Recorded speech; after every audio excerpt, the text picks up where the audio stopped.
ஸ்ரீ சிவசங்கரா தேவனே, ஸ்ரீ சிவசங்கரா தேவனே. Shankaram Sivashankaram. Question from Govindan sir. ஒரு சில பக்தர்கள் கோடிக்கணக்கான மதிப்புள்ள நிலத்தையும், சிலர் கோடிகளில் மதிப்பிடப்படும் தங்கத்தையும், சிலர் பல கோடி ரூபாய்களையும் திருப்பதி ஏழுமலையானுக்கு காணிக்கையாக செலுத்துகிறார்கள். ஒரு பிச்சைக்காரர் கூட தனது உலக வாழ்வு முடிவதற்கு முன்பே 10 லட்சம் ரூபாயை திருப்பதி ஏழுமலையானுக்கு காணிக்கையாக செலுத்தியிருக்கிறார்.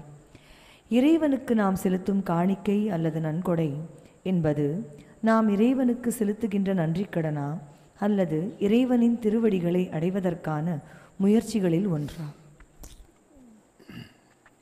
கொண்டு வந்தது எதுவும் இல்லை, கொண்டு போவது எதுவும் இல்லை.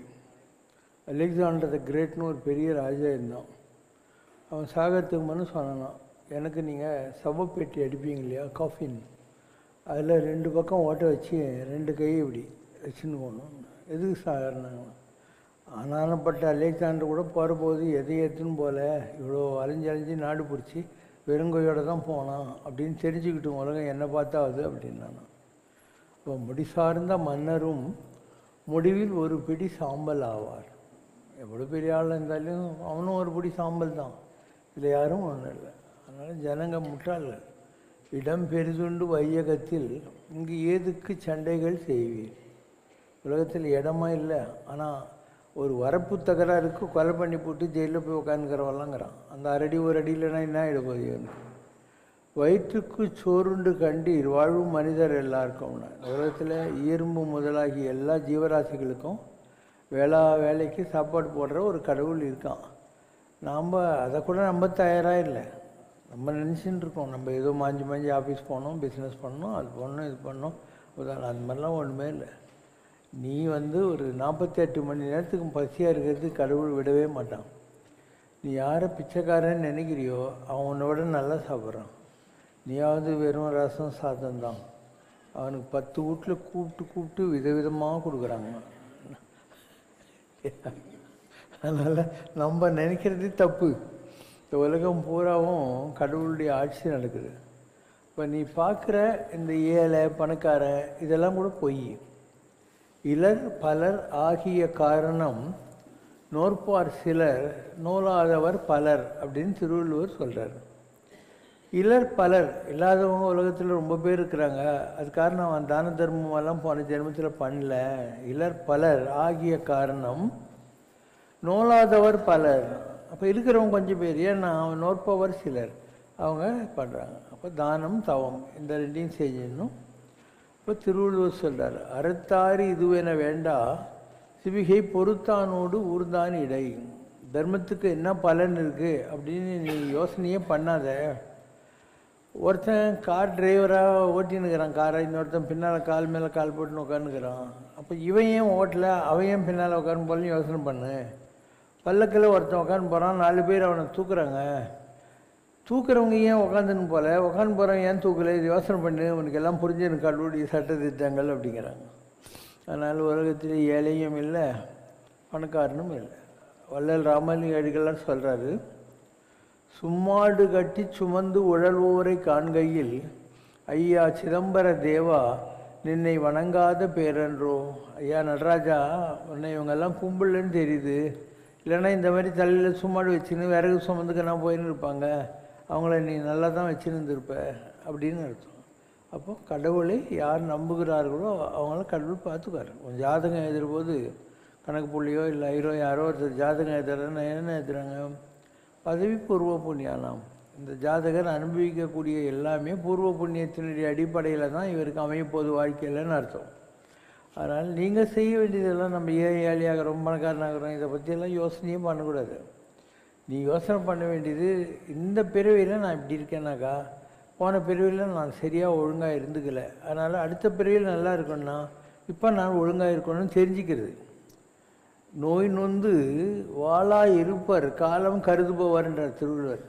நோய் நொந்து என் தலைவிதி அப்படின்னு நினச்சிக்கிட்டு காலம் கருதுபவர், எனக்கும் ஒரு நல்ல காலம் வரும் அப்படின்னு யார் இருக்காங்களோ அவங்க வாளாக இருப்பார், சும்மா தான் இருப்பாங்க அப்படின்னு அர்த்தம்.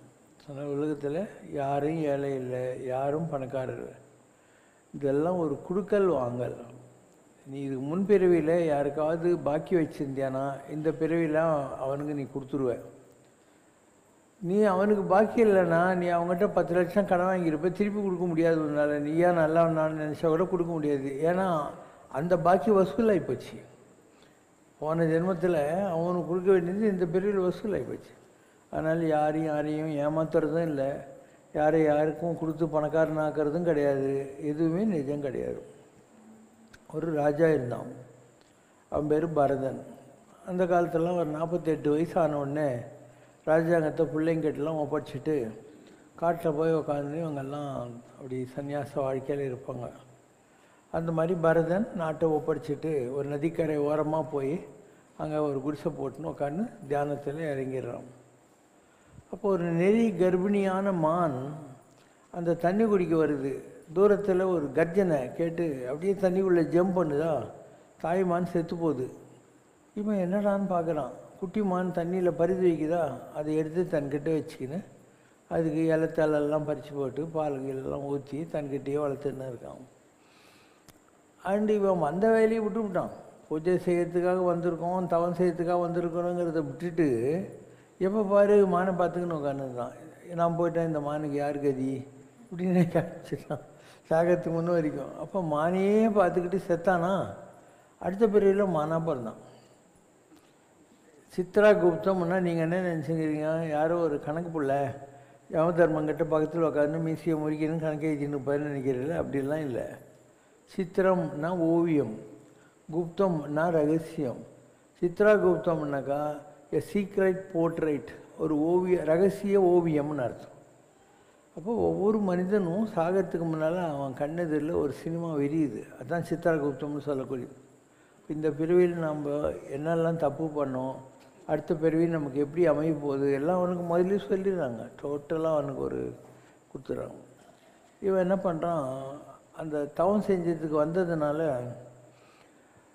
இறந்து போய் மானா பிறக்கிறான். ஏன்னா கடைசி நிமிஷம் வரைக்கும் மானை நினச்சிக்கிட்டே செத்தான், மானா பிறக்கிறான். காட்டுக்குள்ளே வந்து அந்த மான்குட்டி எங்கே இருக்குதுன்னு தேடுறான். அது இவனை மறந்து போய் ஜாலியாக மற்ற மான் கூட விளையாடின்னு உட்காந்துக்குது. இப்போ இவனுக்கு புரியுது, நான் எவ்வளோ பெரிய முட்டாள், ராணியை விட்டு ராஜாங்கத்தை விட்டு வந்து உட்காந்து மான் மேலே ஆசை வச்சு இந்த மாதிரி ஆகிப்பட்டேன். அதனால் ஒன்றும் சாப்பிடாத கொள்ளாத காட்டில் இருக்கிற ரிஷிகளெல்லாம் நெருப்பு வளர்த்து யாகம் வளர்த்துன்னு இருப்பாங்க இல்லையா, அந்த இடத்துல அப்படியே விரதம் இருந்து உயிரை விடுறான். அடுத்த பிறவியில் அவன் ஒரு விறகு வெட்டியாக பிறக்கிறான். ஆனால் ஞாலஜி இது தவம், அதனால் வாய் திறக்காமல் அப்படியே உட்காந்து நிற்கிறான்.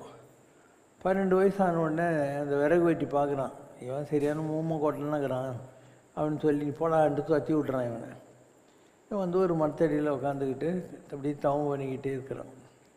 இப்போ அந்த நாட்டினுடைய ராஜா அந்த காட்டு வழியாக வர்றான். 4 பேர் பல்லக்கு தூக்கின்னு வராங்க. அதில் ஒரு ஆளுக்கு காலில் அடிபட்டு பல்லக்கு சரியாக தூக்க முடியல. இப்போ அங்கே ஒருத்தன் இதுமையாக உட்காந்துக்கிறான் பாரு, மரத்தடியில் அவனை கூட்டினுவான்றான் ராஜா. பல்லக்கு தூக்குன்றான், தோல் மேலே வச்சுக்கிறான். இவன் கடவுள்கிட்ட தானே மனசு வச்சுருக்கான். ஆனால் இவன் ஒரு பக்கம் போகிறான், மீதி 3 பேர் ஒரு பக்கம் போகிறாங்க. ராஜா வார்னிங் கொடுத்து பார்க்குறான், ஒன்றும் இவன் கேட்கல. கீழே இறங்கி அவன் சாட்டையை வச்சு அடிக்க வரான். யார்? ராஜா வேணால் அடிக்க வரான். ராஜா சிரிக்கிறான். கேட்குறான், ஏன்டா சிரிக்கிற அப்படின்னா, நான் உன்னை விட பெரிய ராஜாவாக இருந்தேன், ஏன் இருக்கும்போது நான் உன்னை விட பெரிய ராஜாவாக இருந்தேன் அப்படின்னு அவன் சொல்கிறான். நான் குரு தேடி தான் போகிறேன் அப்படின்னு சொல்லி அவங்ககிட்ட போய் இவன் உபதேசத்தெல்லாம் கற்றுக்கலாம் அப்படின்னு நம்முடைய புராணங்கள்லாம் ஒரு கதை இருக்குது. அதனால் நமக்கு புரியாது. அதுதான் வள்ளலார் சொல்கிறது. இல்லை பலர் எல்லாத்தவங்க ரொம்ப பேர் ஏன் இருக்காங்க, அவங்களாம் தான தர்மமும் பண்ணலை. ஐயா சிதம்பர தேவா என்னை வணங்காத பேருன்றோ, நடராஜா உன்னை கும்பிட்டுருந்தான் நீ நல்லா வச்சுக்கின்னு இருப்பியப்பா இவங்களெல்லாம் அப்படின்னு. அப்போ தானமும் தவமும் தாம் செய்வராயின் வானவர் நாடு வழி திறந்திடுவேன். நிறைய தானம் பண்ணோம், நிறைய தவம் பண்ணோம். அப்போ தேவலோகத்தில் அவனுக்கு எல்லா வசதிகளையும் அவங்களே கொடுப்பாங்க. All things will happen to you. அதனால் நமக்கு புரியாமல் போகலாம். இந்த உலகம் பூராவும் ஒரு action and opposite and equal reaction. That's law of physics. For every action, there is an equal and opposite reaction. For every credit, there is a corresponding debit. ஒரு 10 வச்சா ஒரு வரவு இல்லையா, ஒரு வரவு ஒரு செலவு, அப்போ தான் அக்கௌண்ட் பேலன்ஸ் ஆகும். அந்த மாதிரி இந்த உலகத்தில் நம்முடைய எல்லாத்துக்கும் காரணம் நாமே தான். கடவுள் இதிலெல்லாம் தலையிடுறதே இல்லை. கடவுள் வந்து எல்லாத்தையும் ஒரு ரூல்ஸ் படி வச்சுட்டார். நீங்கள்லாம் கோயிலில் உட்காந்துக்கிறீங்க, தோசை சாப்பிட்டீங்க, சாக்லேட்டு பழம் எல்லாம் சாப்பிட்டு இருக்கீங்க, பாட்டெல்லாம் பார்க்குறீங்க, அண்டு ஏதோ ஒரு நாலு கேள்விக்கு பதில் கேட்க போகிறீங்க. இந்த ஆப்ஷன் மெட்ராஸில் இருக்கிற மீதி 80 லட்சம் பேருக்கு இருக்கா?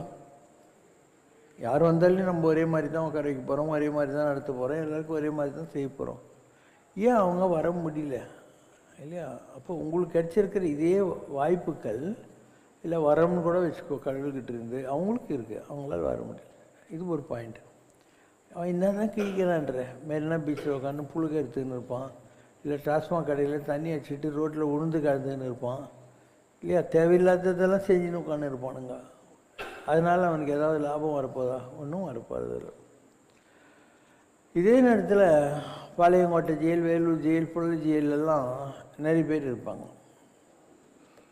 அவங்களுக்கும் வேலைக்கு சாப்பாடு எல்லாம் கிடைக்கும். 5:30 6 மணி ஆனால் உள்ளே விட்டு பூட்டிடுவாங்க, எல்லாம் செய்வாங்க. ஆனால் உனக்கு இருக்கிற ஒரு அன்லிமிட்டெட் ஃப்ரீடம், நீ நினச்சா இப்போ இங்கேருந்து விஜயவாடா போயினே இருக்கலாம் ட்ரெயின், அந்த வாய்ப்பு அவனுக்கு கிடையாது இல்லையா? அவன் மணியாச்சா சாப்பிட்டு உட்காந்துன்னே இருக்க வேண்டியது தான். ஏன்னா நீங்கள்லாம் சட்டத்திட்டங்களுக்கு கட்டுப்பட்டு இருக்கிறீங்க, அவங்க கட்டுப்படலை. அதனால் அவங்களுக்கு தண்டனை, உங்களுக்கு இந்த மாதிரி கோயில் உட்காந்து தோசை சாப்பிட்டு லெக்சர் கேட்குற ஒரு வாய்ப்பு கிடைக்கிது. அதனால் எல்லா செயல்களுக்கும் காஸ் எஃபெக்ட் தியரின்னு பேர். ஒரு இணையான எதிரிடையான விளைவுகள் இருந்தே தீரும். நீ ஏன் உருப்பட மாட்டேன்ற? உருப்படு. எல்லாருக்கும் ஒரே சட்டம் தான் கடவுள்கிட்ட. இந்தியன் பீனல் கோட் எல்லாருக்கும் ஒன்று தானே, அந்த மாதிரி கடவுளுடைய சட்டங்கள் எல்லாருக்கும் ஒன்று தான். நீ உருப்படணும்னு நினச்சா யாருமே ஒன்றை இது பண்ண மாட்டாங்க. அப்போ கோடையிலே இலைப்பாட்டு கொள்ளும் வகை கிடைத்த குளிர் தருவே தரு நிழலே அப்படிங்கிறார். நல்ல வெயில் காலம், வேர்த்து கொட்டுது, கத்திரி வெயில். அப்போ ஒரு நல்ல மரத்தடியில் போய் கொஞ்ச நேரம் உட்காரத்துக்கு ஒரு வாய்ப்பு இருக்குதா இல்லையா? அந்த மாதிரி கடவுள். உலகத்தில் நல்லது கெட்டது இருந்தே தீரும், சுகம் கஷ்டம் இருந்தே தீரும். அப்போ எப்படி வெயில் அடித்தா ஒரு மரத்தடியில் கொஞ்ச நேரம் ஒதுங்கிட்டு நீ கிளம்புறியோ, அந்த மாதிரி கடவுளுடைய பாதத்தில் உட்காந்து கொஞ்சம் நம்மளை ஆசுவாசப்படுத்திக்கின்னு கொஞ்சம் நம்ம பில்டப் பண்ணிக்கின்னு திருப்பியும் போக வேண்டியது தான். திருப்பியும் போயிட்டு விறகு சுமக்க வேண்டியது தான், வேறு வழி இல்லை. அப்போ கடவுள் யாருடைய கர்மாவலியும் தலையிடுறதே கிடையாது. எல்லா சட்டங்களும் எல்லாருக்கும் ஒன்றே தான். கடவுள் உங்கள்கிட்ட அறிவாக இருக்கிறான், அன்பாக இருக்கிறான். ஸோ அந்த அன்பு, அறிவு இது எல்லாத்தையும் நீ யூஸ் பண்ணி மண்ணில் நல்ல வண்ணம் வாழலாம், செல்கதிக்கு யாதும் குறைவில்லை கண்டாய். உண்மையில் நீ நல்லபடியாக இருக்க முடியும், போகிற வழிக்கு புண்ணியம் சேர்த்துக்க முடியும். அதனால் எல்லாமே இந்த உலகத்தில் எல்லாருக்கும் ஒரே மாதிரி. கடவுள் யார்? எத்துணையும் பேதம் உறாது. யார்கிட்டையும் கடவுள் பேதம் காட்டவே மாட்டான். பேதங்கள் எத்துணையும் பேதம் உறாது. எவ்வுயிரும் தம்முயிர் போல் எண்ணி. ஒரு குழந்தைக்கு 7 மணிக்கு பால் கொடுக்கணுன்னா அம்மாக்காரிக்கு தெரியும் இல்லை, ஐயோ 7 மணி ஆச்சுன்னு சொல்லி அந்த பால் சூடாக இருக்கும், அந்த ஃபுன் ஊதிக்கின்னு வந்து குழந்தைக்கு ஒருத்தத்துக்கு பண்ணி ஒவ்வொரு வாய் சூடாக்குதா இல்லைன்னு பார்த்துட்டு குழந்தை கொடுக்குறா இல்லையா? அந்த மாதிரி தான் கடவுள் கூட. எத்துணையும் பேதம் வராது, எவ்வுயிரும் தம்முயிர் போல் எண்ணி ஒத்த உரிமை உடையராக விவக்கின்றார் யாவர். அவர் உளம்தான் சித்த சத்துருவாய் எம்பெருமான் நடம்புரியும் இடமென நான் தெளிந்தேன். அந்த மாதிரி யார் இருக்காங்களோ அவங்க உடம்புக்குள்ளே, அவங்க உள்ளத்துக்குள்ளே தான் நடராஜருடைய டான்ஸ் நடந்துக்கிட்டு இருக்குது அப்படின்னு சொல்கிறார் அவர்.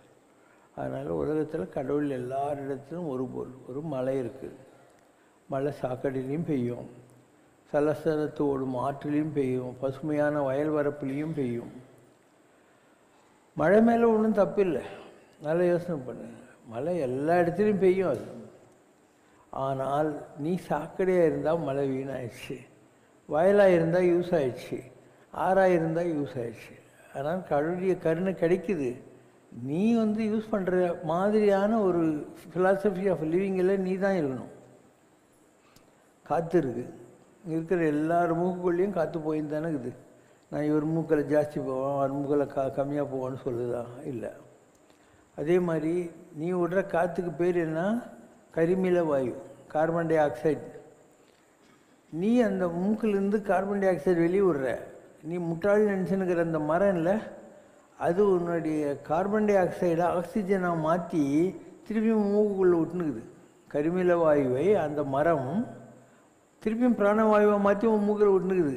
அப்போது அது உயர்ந்ததா நீ உயர்ந்ததா யோசனை பண்ணிப்பார். அதுக்கு இருக்கிற அந்த நல்ல எண்ணங்கள் கூட மனிதர்கள் இடத்தில் இல்லவே இல்லையா? அப்போ கார்மேகம் தனக்காக பொழிவதில்லை, மென்காற்று தனக்காக வீசவில்லை. காற்று தனக்காக வீசு, உனக்காக தான் வீசு. மழை அதுக்காக பெய்யுது, உனக்காக தான் பெய்யுது. வரையா மரபின் மாறி போல் அப்படின்னோம். எப்படி எல்லாரையும் ஒரு மாதிரி மழை நினைக்கிறதோ அந்த மாதிரி தான் இருக்கணும் அப்படின்னு அர்த்தம். இதெல்லாம் உலகத்தில் இருக்கிற விஷயங்கள் தான், மக்களுக்கு உருப்பட தெரியல, வேறு ஒன்றுமே இல்லை. ஏதோ ஒரு பாட்டு கூட இருக்குது, அந்த காலத்து பாட்டு.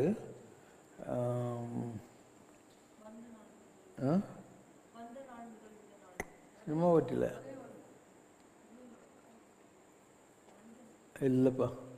அதாவது மனிதர்களே நீங்கள் இந்த இயற்கையை பார்த்து எதுவுமே கற்றுக்கலையா இது வரைக்கும்ன்ட்டு. புண்ணியம் செய்தவர்கள் நாங்களா, இல்லை பூமியை ஆளுகின்ற நீங்களா என புதிர் போட்டு கேட்கும் கேள்வி ஒன்று. அதை புரிந்து கொண்டால் அர்த்தம் பல உண்டு. மூங்கில் சொன்னது ராமமூர்த்தியின் கைவில்லாக வளைந்தேன் என்று. பாறை சொன்னது அவன் பாதம் பட்டு பாவையாக தெளிந்தேன் என்று. மண் சொன்னது திருமகளை தந்து மருமகளாய் அடைந்தேன் என்று. இவையெல்லாம் கேட்கும் கேள்வி ஒன்று, என்ன சேவை செய்தீர் என்று. மனிதர்களே என்ன சேவை செய்தீர் என்று. படகு சொன்னது அந்த பகவானை கரை சேர்த்தது தான் என்று. பாட்டு புராணங்களில் நடந்த பல்வேறு நிகழ்ச்சிகளை படகு சொல்லுது. பகவான் ராமரை நான் கங்கையை கறக்கிறதுக்கு ஹெல்ப் பண்ணேன் இல்லையா, அப்படி ஒவ்வொன்றா இதுக்கு முன்னே பாடினதுக்கெல்லாம் அந்த மாதிரி மீனிங் இருக்குது. பாதுகை சொன்னது 14 ஆண்டு அயோத்தியை ஆண்டோம் என்று. பறவை சொன்னது தர்ம பத்தினியை சிறையெடுத்தது யார் என்று. இவையெல்லாம் கேட்கும் கேள்வி ஒன்று, என்ன சேவை செய்தீர் என்று. அது நல்ல பாட்டு பார்த்தியா?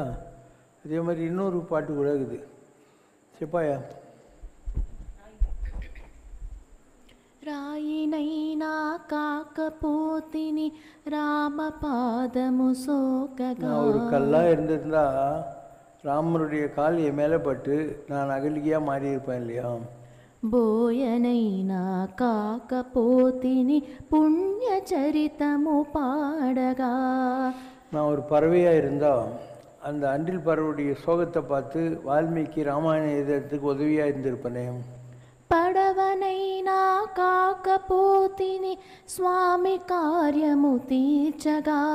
படகாக இருந்திருந்தா அந்த குகன் ஓட்டின படகாக இருந்திருந்தா ராமர் பார்த்துக்கு ஹெல்ப் பண்ணியிருப்பனே. పాదుకైనా కాకపోతిని భక్తి రాజము నేలగా. ஒரு பாதுகையாக இருந்திருந்தா பரதன் அதை வச்சு ராமராஜ்யத்தை அரசால் பண்ணிப்பான்ல 14 வருஷ காலம். అడవి లోపల పక్షినైతే అతివ సీతను కాచనా. காட்டுக்குள்ளே இருந்த ஜடாயு பறவையாக இருந்திருந்தா எனக்கு இந்த பாக்கியம் கிடைச்சிருக்கும். అందువలన రామచంద్రుని అమిత కరుణను నోచనా. ராமரே எனக்கு ஒரு மகனுடைய நிறைய தேவசமெல்லாம் பண்ணியிருந்திருப்பாரு. కడలి గట్టున ఉడతనైతే ఉడత కార్యము సేయనా. கடலில் ராமருக்கு பிரிட்ஜு கட்டுறதுக்கு உதவி செஞ்சது இல்லையா, அந்த மாதிரி பிறந்திருந்தா ராமருக்கு ஹெல்ப் பண்ணியிருப்பேன்ல. కాలమెల్లా రామభద్రుని వేలి కురుతులు మోయనా. ராமர் 3 விரல வச்சு தடவி கொடுத்தாரு. அப்போது எந்த காலத்துலேயுமே ராமர்கிட்ட அன்பு நான் வாங்கினேன்னு எல்லாருக்கும் தெரிஞ்சிருக்குமே. కాకినైనా కాకపోతిని ఘాతుకము కావించుచు. காக்காசுரனா வந்தபோது ராமருடைய பானம் அவனை துரத்திக்கிட்டே போகுது. கடைசியில் சீதாதேவி கால்களில் போய் அவன் சரண்டர் ஆக வேண்டியிருக்கு இல்லையா. గెడ్డి పోచను శరము చేసి ఘనత రాముడు చూపగా. మహిని మూకా జీవులే ఈ మహిమలన్నీ నోచగా. మనిషినై జన్మించినాను மத்சராலே பெஞ்சகா. மனுஷனாக பிறந்து நான் என்னத்தை கீச்சேன், இந்த மாதிரிலாம் பிறந்திருந்தா நான் எவ்வளோ யூஸ்ஃபுல்லாக இருந்திருப்பேன் அப்படின்னு அர்த்தம். பெரியவங்க நிறைய யோசனை பண்ணி எழுதிக்கிறாங்க. இப்போ நம்ம யோசனை கூட பண்ணுறது இல்லைங்கிறது தான் முக்கியம். நம்மளாம் பாட்டு எழுதுகிற காலம்லாம் போயிடுச்சு. அவங்க எவ்வளோ அழகாக எல்லாத்தையும் யோசனை பண்ணி நமக்கு புரிய வச்சுருக்காங்க. ஆனால் நம்ம அதெல்லாம் மறந்தே போயிட்டோம். ஏதோ நான் தான் இதெல்லாம் பாட சொல்லுங்கிறேன், இல்லைன்னா இந்த பாட்டெலாம் யாருக்காவது தெரியுமா? இல்லை, யாருக்கும் தெரியாது. எல்லாம் என்றைக்கோ விட்டாங்க, ஏற கட்டிட்டாங்க. எந்த ஒரு நல்ல விஷயம் இன்றைக்கி இதான் ஃபுல்மெனிய ஜம்னு ஒரு பாட்டு. மட்டும் பவளமும் மாணிக்கமும் கொட்டி கிடக்குது, அதை அனுபவிக்கிறதுக்கு தான் ஆள் இல்லை அப்படின்னு. இன்னொரு பாட்டுக்குது, கோரிக்கையற்று கிடக்குதன்னே வேரில் பழுத்த பழம் அப்படின்னா. பலாப்பழம் அப்படியே தொங்குதான் வேரில் பழுத்து, அதை எடுத்து சாப்பிட்றதுக்கு கூட ஆள் கிடையாது அப்படின்னு அர்த்தம். அதனால் நல்ல விஷயங்கள் நிறைய இருக்குது, அதெல்லாம் நம்ம மறந்துட்டோம். அதை எடுத்து சொல்கிறதுக்கும் யாரும் இல்லை. ஒரு காலத்தில் இந்த தாத்தா பாட்டிங்கெல்லாம் குழந்தைங்க பேர குழந்தைங்கள பக்கத்தில் படுக்க போட்டு அவங்க எல்லா கதையும் சொல்லியிருந்தாங்க. இந்த காலத்தில் தாத்தா பாட்டிக்கே கதை தெரிய மாட்டேங்குது. ப்ளஸ் பிஸி சில்ட்ரன்லாம் செல்ஃபோன் வச்சுக்கணும் வேண்டின்னு இருக்குதுங்க. தாத்தா பாட்டியை லௌகிக விருத்தி இல்லையா, இன்றைக்கி பத்தலை வருமானம். பசங்களை படிக்க வைக்கணும்னா 1.25 லட்சம் 1.5 லட்சம் கட்டணும். எவ்வளோலாம் இது. ஒரு ஆஸ்பத்திரிக்கு உள்ளே போயிட்டு வெளியே வந்தால் 2 லட்சம் தீட்டிடுறானுங்க. அதனால் இந்த தனி கொடுத்தணுன்ற கான்செப்ட் வந்துச்சு. ஒரு காலத்தில் எல்லோரும் ஒத்துமையாக ஒரு பெரிய குடும்பமாக இருந்தாங்க. இன்றைக்கி எல்லாமே மாறி போனதுனால எல்லாருக்குமே ப்ராப்ளம். பெரியவங்களும் கஷ்டப்பட்டுருக்குறாங்க, இவங்களும் கஷ்டப்பட்டு இருக்காங்க, குழந்தைகளும் கஷ்டப்பட்டுருந்தாங்க. இவங்களெல்லாம் சரியான வழிக்கு கைட் பண்ணி கொண்டு போகிறதுக்கு கூட இன்றைக்கி நாட்டில் ஆளுங்கள். பசங்கள்லாம் வந்துடுது ஸ்கூல்லேருந்து, அம்மா அப்பா 2 பேரும் வேலைக்கு போகிறதுனால அவங்க ஒரு 7 மணிக்கு வருவாங்க பஸ்ஸுக்கு பிடிச்சி. இப்போ கூட யாரோ சொன்னாங்க, உங்கள்கிட்ட வர்றதுக்கு 3 மணி நேரம் ஆச்சு பாப்பா அப்படின்னாங்க. உண்மைதான், அங்கேருந்து இங்கே வர்றதுக்கு 3 மணி நேரம். அதனால் நமக்கு லௌகீகம் வந்துடுறதுனால இன்றைக்கி ஒன்றும் செட் ஆகலை. எல்லாருமே இன்றைக்கி ஒரு தேக்கத்தில் இருக்காங்க, ஸ்டாக்னேட்டட் லைஃப்பில் இருக்காங்க. உருப்படுறதுக்கான ஒரு வழி இல்லை. அதாவது ஒரு பணம்ங்கிற ஒரே ஒரு விஷயத்துக்காக, அது ஒரு லௌகீக மாயம். நிஜமாக பணம் தேவையில்லை. சந்தோஷத்துக்கும் பணத்துக்கும் என்ன சம்மந்தம்? ஒரு ராஜகுமாரன் காட்டு வழியாக போயினே இருந்தான். ஒரு ஏழை விவசாயி நல்லா கால் மேலே கால் போட்டு கட்டு விட்டு தூங்கி நின்றான். அவன் கண்ணு முழிக்கிற வரைக்கும் அவன் பார்த்துட்டு, ஏன்பா நான் அம்சத்தூளிக்கு அன்னப்பறவையினுடைய ரெக்கையில் செஞ்ச பெட்டில் படுத்துக்கின்னுக்கிறேன் 8 அடுக்கு மாளிகையில் அரண்மனையில், எனக்கு எந்த குறையும் இல்லை, ஆனால் தூக்கமே வர மாட்டேங்குது. நீ எப்படிடா இந்த வெயிலில் மரத்தடியில் இவ்வளோ ஜாலியாக தூங்கினுக்கிற அப்படின்னு. அவன் சொன்னான், என்னக்குதுங்க, மாடெல்லாம் மேய்க்கிறதுக்கு விட்டேன், பக்கத்தில் தண்ணியெல்லாம் அது பாடி குடிச்சிக்கும், நான் வீட்டிலேருந்து டப்பாவில் சாப்பாடு கொண்டாந்தேன், சாப்பிட்டு தண்ணி குடிச்சிட்டு நல்லா தூங்கிட்டு 5 மணி ஆனோடனே மாடுங்களெல்லாம் ஓட்டின்னு போடுவேன் அப்படின்னு. அப்போது அந்த ராஜா சொன்னான், தை மில்லி கேப் இது ஒர்த் மை க்ரௌன் அப்படின்னான். நீ வைக்கப்பீரியில் பண்ணி போட்டுனுக்கிறிய ஒரு தொப்பி, அது நான் மணிகளெல்லாம் பதித்து போட்டுனுக்கிறேன், மாணிக்க கிரீடத்தை விட நல்லா தாண்டாக்குது அப்படின்னா. அதனால் ஒருத்தன் பணக்காரனாக இருந்தால் தான் சந்தோஷம் வரும்னு நீ நினைக்கவே தேவையில்லை. நீ போய் பிராட்வே முன்னாடி ராயபுரம் ஏரியாலெலாம் பாரு, அவங்க ஹஸ்பண்டுங்கெல்லாம் இதுக்கு போயிருப்பாங்க, ஹார்பர் வேலைக்கு அங்கே எங்கே போயிருப்பாங்க. அவன் வர்றதுக்குள்ளோ இவன் ரோடு ஓரத்தில் இந்த உடஞ்சி போன பொட்டிங்கல்ல, மரப்பொட்டிங்க, அதெல்லாம் சொல்லி பொறுக்கி அதில் அவனுக்காக சாப்பாடெல்லாம் பண்ணி கோழி குருமாலாம் பண்ணி வச்சுருப்பான். அவன் வந்த உடனே அவனுக்கு நல்லா தலையில் எண்ணெய் தேய்ச்சி சுடு தண்ணி வெள்ளாவி அவனை குடிக்க வச்சு அவனுக்கு இந்த சாப்பாடு எல்லாம் கொடுக்க போகிறாவா. நல்லா யோசனை பண்ணு. இந்த சுகம் ஒரு பணக்காரனுக்கு கிடைக்குதா? வெறும் லௌகீகம்தான் இன்றைக்கி உலகத்தில் பெரிய விஷயம்னு எல்லோரும் நினைக்கிறாங்க. அப்படிலாம் ஒன்றும் இல்லை. நீ ஒரு போதுமென்ற மனமே பொன் செய்யும் மருந்து. அதனால் கண்டென்டட் ஆகிட்டு நான் கஞ்சி குடிச்சின்னு கூட நிம்மதியாக இருக்கலாம். கண்டென்ட் ஆகாத வரைக்கும் நீ பணத்தை தான் எண்ணின்னு உட்காந்துக்க போகிற. எவ்வளோ சாப்பிட்ருவான், யாராக இருந்தாலும் எவ்வளோ சாப்பிட்ருவான். அண்டு ஒரு அளவுக்கு மேலே தண்ணி வச்சு அளவுக்கு மேலே சாப்பிட்டான்னா அவனுக்கு இல்லாத வியாதியெல்லாம் வந்துட்டு போகுது. அதுக்கப்புறம் டாக்டர் எதுவுமே சாப்பிடக்கூடாதுன்னு சொல்ல போகிறாரு இல்லையா? அப்போ அந்த பணத்தை வச்சு என்ன பண்ண போகிறான்? உலகத்தில் நீ பார்க்கிற பார்வை வேறு, கடவுள் இந்த உலகத்தை வைத்திருக்கக்கூடிய ஒரு தர்ம நியாயங்கள் வேறு. நீ ஒரு அழுக்காறு அவா வெகுளி இன்னா சொல். இந்த பொறாமை இருக்கு இல்லையா? அவங்க கார் வச்சுருக்கிறாங்க, சூட்டு வச்சுருக்கிறாங்கன்னு, அதுதான் எல்லாத்துக்கும் காரணம். உனக்கு சைக்கிள் இருக்குதா சந்தோஷம், அது கூட இல்லையா கவலைப்படாத. அவன் பணக்காரன்லாம் வியாதி வந்துட்டு டாக்டர் சொல்கிற 2 கிலோமீட்டர் நடக்கணும்னு. அப்போ நீ அவனை மட்டும் நல்ல பணக்காரன் இல்லையா? 2 கிலோமீட்டர் ஜாலியாக டெய்லி நடந்துடுற இல்லையா? கஷ்டம் இல்லாமல் நடந்துடுற. அப்போ நீ தானே வசதியாகிற, நீ தான் ஆரோக்கியமாகிற. அதனால் நீ கவலைப்பட தேவையில்லை. எல்லாத்துக்கும் கடவுளை அளந்து வச்சுருக்கான். நீ அதனுடைய போக்கில் உலகத்தை பார்த்தியானே போகிறோம். புலியை பார்த்து பூனை சூடு போட்டுருச்சுன்ற மாதிரி அவங்கள பார்த்து இவங்கள பார்த்து அது இருக்குது இது இல்லை அப்படின்னு சொல்லி நீ நம்ம நினைக்கிற இல்லையா? அதுதான் உன்னுடைய பிரச்சனைகள்லாம் காரணம் இல்லையா? யோசனை பண்ணிப்பாரு. அதனால் எல்லாமே கடவுள் கரெக்டாக தான் வச்சுருக்கான். ஆதிசங்கரர் தன்னை பற்றி இயற்றிய நிர்வாண அஷ்டகத்தில் 6 பாடல்கள் வருகின்றன.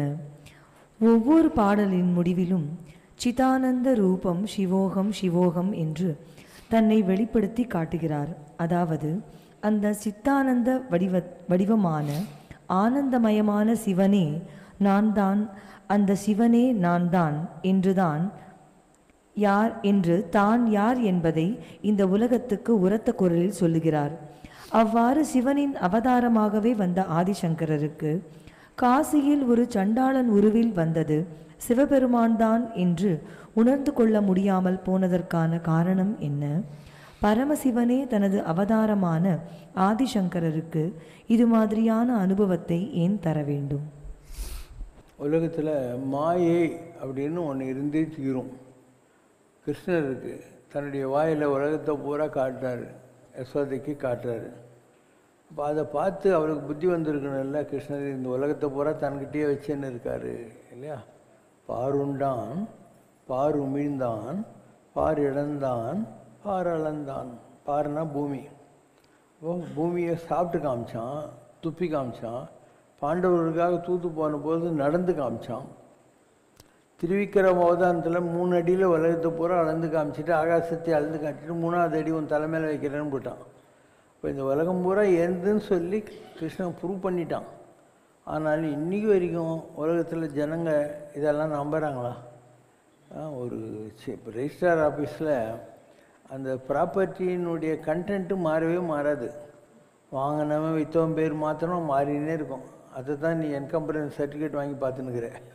அதில் ஏன்னா பூரா கடவுளுக்கு சொந்தமானது, உலகம் பூராவும் கடவுளுக்கு சொந்தமானது, யாருக்கும் எதுவும் சொந்தமே இல்லை. இது மக்களுக்கு தெரியறதில்ல.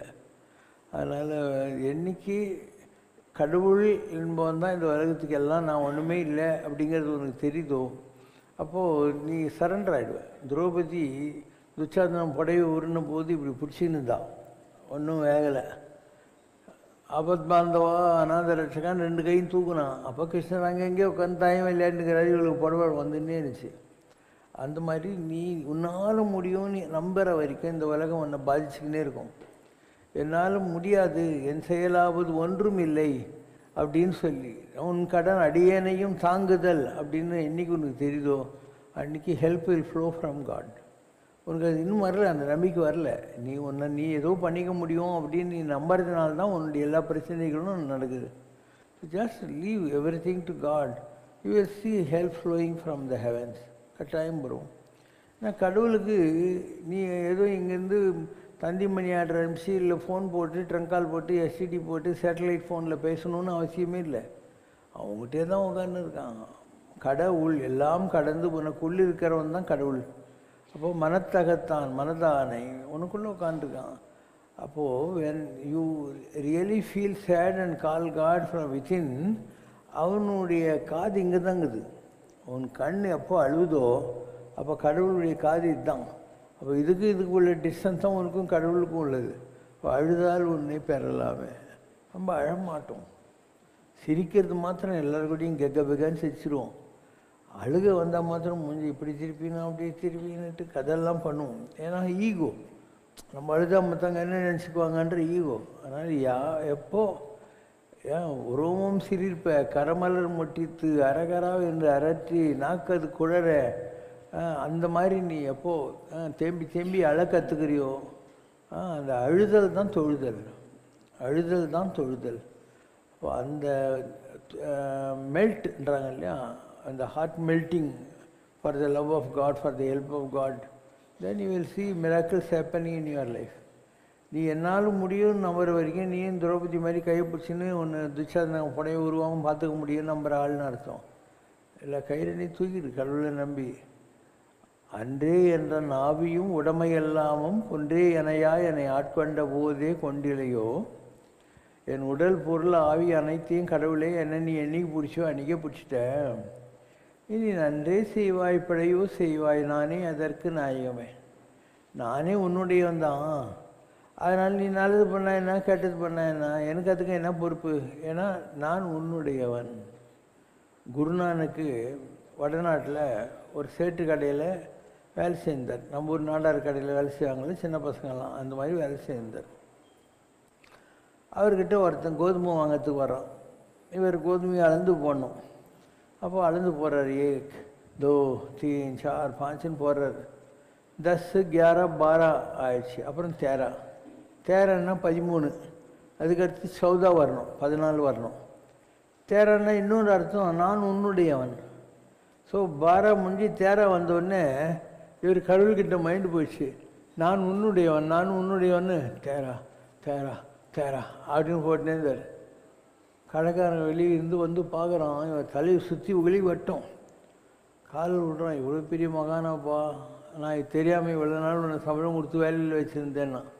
அதனால் இந்த தாடிக்கார சர்தாஜிங்கல்ல, அவங்க குரூப்புக்கு பேரே தேராபந்தி. தேராபந்தி அப்படின்னா கடவுளுடைய பந்துக்கள் அப்படிங்கிற அர்த்தத்தில் தேராபந்தின்னு வச்சுருப்பாங்க.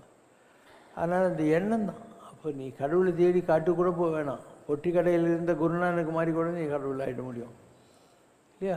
பொட்டிக்கட்டில் இருந்தானே அவனுக்கு ஞானம் கிடச்சது. ஸோ யாராக இருந்தாலும் ஞானம் கிடைக்கிறதுக்கு உள்ள இடம் உன் மனசு தான். அங்கேயும் இங்கேயெல்லாம் அலையணும்னு எந்த சாஸ்திரமும் சொல்லவே இல்லை. நீங்கள் போகிறது எதுக்காகனா இந்த டிஸ்டர்பன்ஸ் எல்லாம் இருக்கும். வீட்டில் உட்காந்து பூஜை பண்ணுற போது கொஞ்சம் வெளியே போயிட்டால் இந்த தொந்தரவுலாம் இருக்காது. அதுக்காக தான் அது ஒரு எஸ்கேபிசம் தான். நீ நிஜமாகவே உனக்கு கண்ட்ரோல் பண்ணிக்க முடியும்னாக்கா எங்கே இருந்தாலும் ஒரு மரத்தடியில் உட்காந்து மவுண்ட் ரோடு எல்ஐசி கிட்டே கூட உனக்கு தியானம் வந்துடும். தனியாக ஓட வேண்டியதில்லை, ஒதுங்க வேண்டியதில்லை. அதனால் எல்லாம் நம்ம குருநானக் கற்று சொன்னோம் இல்லையா, அந்த மாதிரி தான் உலகத்தில் நம்முடைய அஜ்ஞானம்தான் நம்மளை இந்த மாதிரிலாம் ஒரு நெகட்டிவாக திங்க் பண்ண வைக்கிது. கடவுளுடைய மகிமை நமக்கு என்றைக்கு புரிஞ்சிச்சோ அன்றைக்கி எந்த நெகட்டிவிட்டியும் இருக்காது, ஜாலியாக இருப்போம் நம்ம. அதனால் தாய்மானவர் சொல்கிறார், இருந்தபடி இருங்கோள், எப்படி இருக்கியோ அப்படியே இரியா, எங்கே இருக்கியோ அப்படியே இரியா அப்படின்னு. கடவுளை நாம் எப்படி வேணும்னா வச்சுக்கலாம். இடர்களையும் மாதா பிதாவென நான் உன்னை வரித்தேன், இனி யாதாமால் யாதாமினி. என்னை காப்பாற்ற போகிற அப்பா அம்மாவாக நான் உன்னை வச்சுட்டுருக்கேன். அப்போ எனக்கு என்னன்னா என்ன நீ தான் ஏன் பார்த்துக்க போகிற அப்படின்னு அர்த்தம். அபிராமி என்ன சொல்லுது?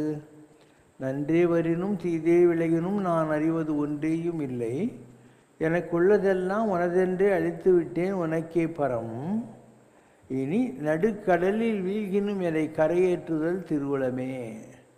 ஒரு கடலில் நான் விழுந்தா கூட நீ என்னை கரையேற்றணும், ஏன்னா எனக்கும் நல்லது கெட்டது எதுக்கும் சம்மந்தமே இல்லை அப்படிங்கிறது. ஸோ நமக்கு அந்த நம்பிக்கை என்றைக்கு வருதோ அன்றைக்கி வி வில் ரியலைஸ் காட். அது இன்றைக்கி வரைக்கும் உங்களுக்கு கடவுள்ன்றது ஏதோ ஒரு கோயிலுக்கு போயிட்டு இப்படி பார்த்துட்டு இப்படி சொல்லிட்டு வர்றது, அவ்வளோதான். கடவுள்கிட்ட எவ்வளோ பெரிய ரிலேஷன்ஷிப்பு வளர்த்துக்க முடியும் அப்படின்னு நமக்கு இன்னும் புரியல. ஒன்றும் உணவு பருகு நீ தின்னும் வெற்றில்லை. நீ சாப்பிட்ற போதெல்லாம் கடவுளை நீ சாப்பிட்றா அப்படின்னு, நீ தண்ணி குடிக்கிற போதெல்லாம் முருகா நீ குடிப்பா தண்ணி அப்படின்னு. பீடா போடுறியா, சாப்பிடுப்பா பீடா அப்படின்னும். தாம்பூலம் தரிசையாமி, போடு. ஸோ அந்த அளவு கடவுளோட கொடுத்தன நடத்துகிற வித்தை உனக்கு தெரிஞ்சிச்சுனாக்கா உன்னை இந்த உலகம் பாதிக்கவே பாதிக்காது. என்றைக்கு வரைக்கும் கடவுள்ன்றது ஒரு அந்நிய வஸ்து, ஒரு கேலண்டரில் இருக்கிற ஃபோட்டோ இல்லை ஒரு ஃப்ரேம் ஃபோட்டோ ஒரு கல்லுன்னு நினச்சினுக்கிறியோ அது வரைக்கும் உனக்கு கடவுளுடைய மகிமை புரிய போகிறதில்ல. You have to understand God. And அதுக்கப்புறம் உனக்கு இந்த உலகத்தில் எதுவுமே தேவைப்படாது. உங்கள் அப்பா அம்மாவை பார்த்தியானாக்கா சிவனும் பார்வதின்னு நினச்சிக்கோ. உன் ஒய்ஃபை பார்த்தாக்கா காரைக்கால் அம்மையார் எப்படி என்னால் இனிமேல் குடும்பம் நடத்த முடியாதுன்ட்டு ஹஸ்பண்ட் ஓடி போகிறதுக்கு காரணமாக இருந்தால் அவனை சாமி ஆக்கினாலும் அந்த மாதிரி என்ன சாமி ஆக்கிறதுக்காக வந்திருக்கிற பண்டட்டின்னு நினச்சிக்கோ. உன் பிள்ளையை பார்க்குற போது காதற்ற ஊசியும் வாராது காணும் கடைவெளிக்கேன்னு ஓலை நறுக்கள் எழுதி போட்டு சிவபெருமான் ஒரு திருவெண்காடுன்னு பட்டினத்தாரா மாற்றினார் இல்லையா, அந்த மாதிரி என் பிள்ளை வந்துக்கிறான்னு நினச்சிக்கோ. இப்படி உலகத்தில் எல்லாரையும் கடவுளுடைய ஒரு வடிவமாக நினை. அவன் கடவுளாக இருந்தால் உனக்கு என்ன, இல்லாகிட்டி உனக்கு என்ன, நீ கடவுளாகிடுவேன். நீ கடவுளாகிறதுக்கு இதுதான் ஷார்ட்கட். எல்லோரும் நீ கடவுளாக பாரு. ஏதோ ஒரு பவனில் ஏதோ ஒரு உறவில் கடவுளை வச்சுக்கிட்டு நீ கும்பிட்டுக்கினே வா, உனக்கு கடவுள் சீக்கிரம் கிடச்சிடும். செவ்வாய் தோஷம், சர்பதோஷம், கால சர்பதோஷம், சனி தோஷம், பித்ருதோஷம், மாத்ரு தோஷம், களத்திர தோஷம். மனித ஜாதகங்களில் காணப்படும் இவ்வகையான தோஷங்கள் கர்ம வினையால் வருகின்றன என்று சொல்கிறார்களே, இது சரிதானா? தங்களை வணங்கினால் இந்த தோஷங்களிலிருந்து முழுவதுமாக நிவர்த்தி அடைய வாய்ப்புள்ளதா? தோஷமுங்கிறது என்ன, இந்த செவ்வாய் தோஷம்னா என்ன புரியறதுக்காக சொல்கிறேன். மூணுத்துக்கும் ஒரு வேறு வேறு ரீசனிங் இருக்கும்.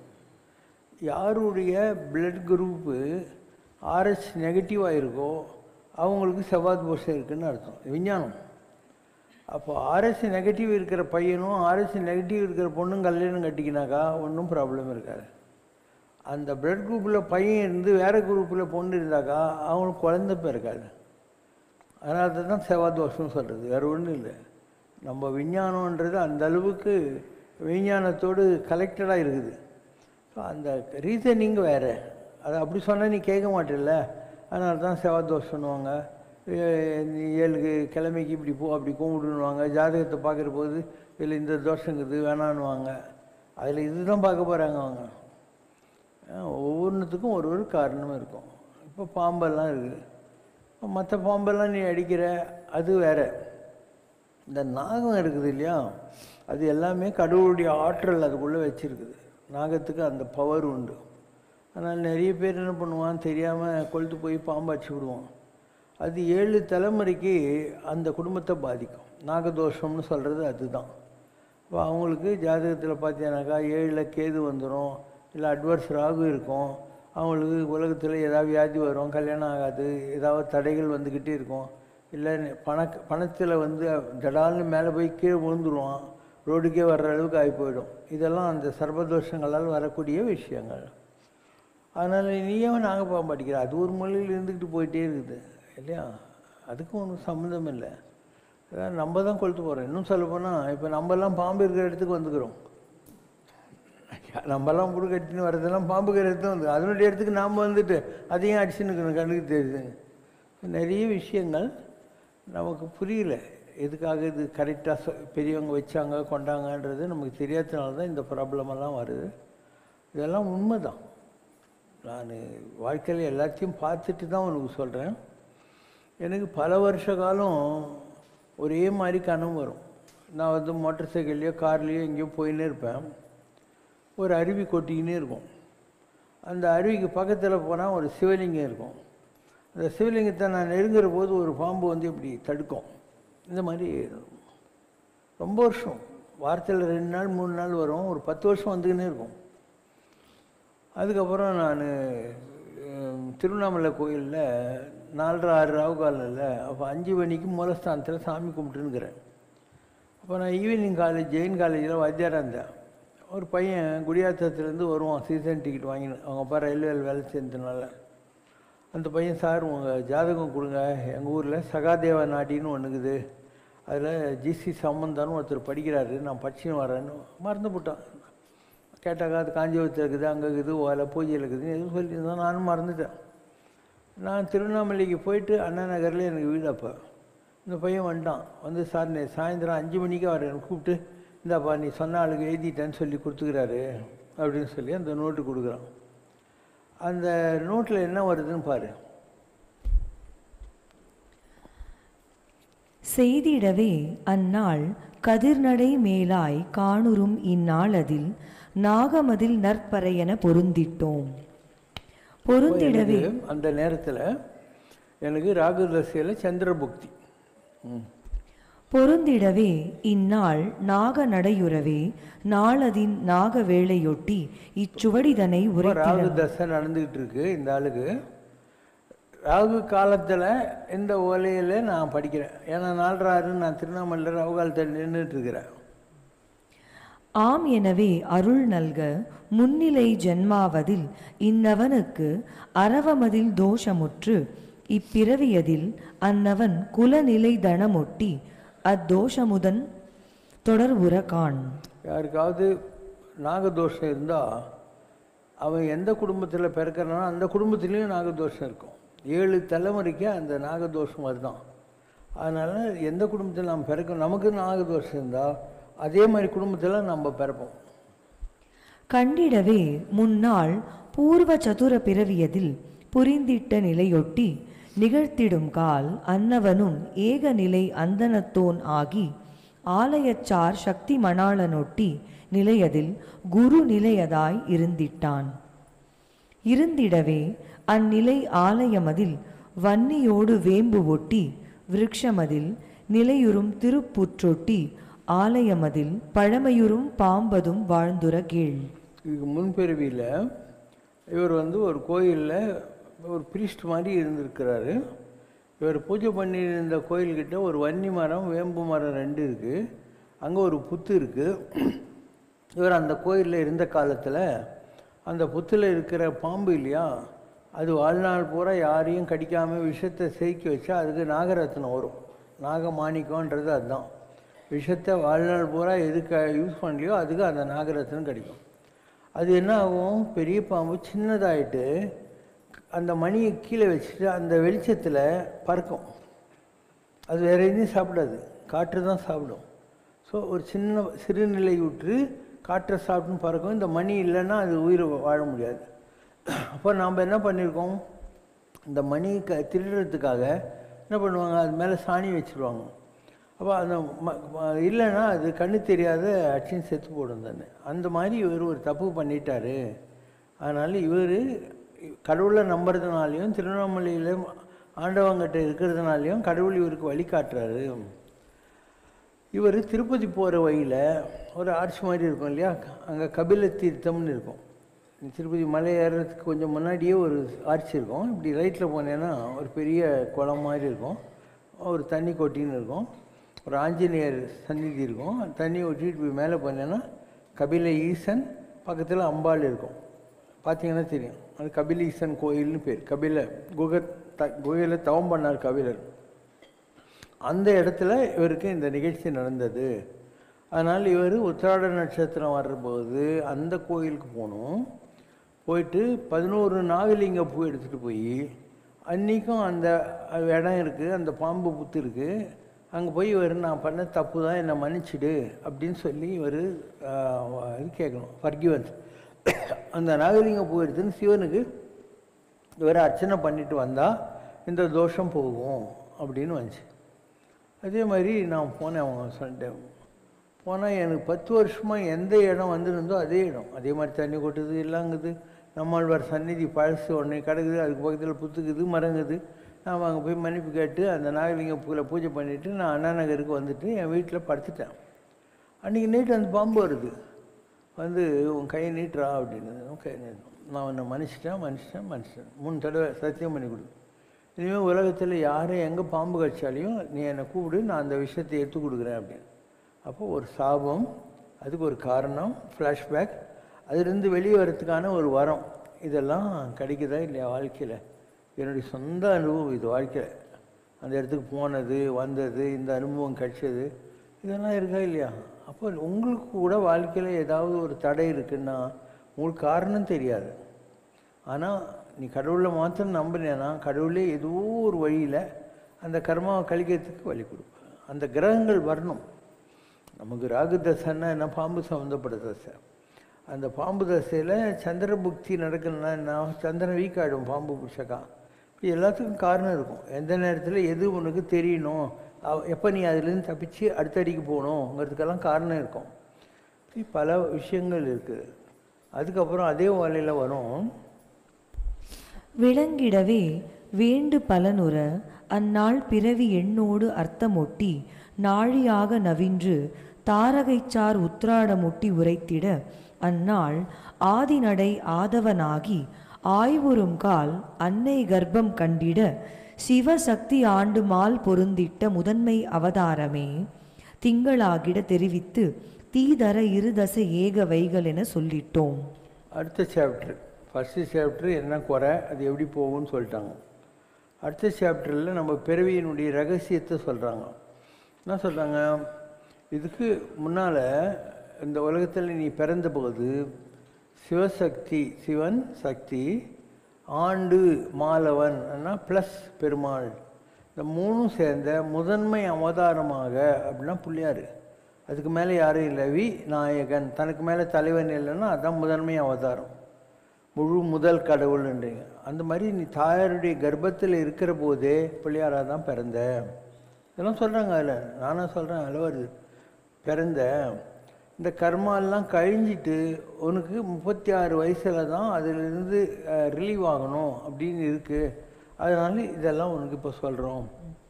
மறுவிடவே மார்க்கமுற இந்நவனுக்கு ஞானி ஆவியதால் அட்டமுற்று திட்டமதாய் தெரிவித்திட பூர்வத்தோன் பிறை குறைவர தனத்தோன் ஓடு ஆகிட பூர்வத்தோன் நவத்தோன் கூட்டோடு வியத்தோன் சட்டமதில் சார்ந்திட்டான்.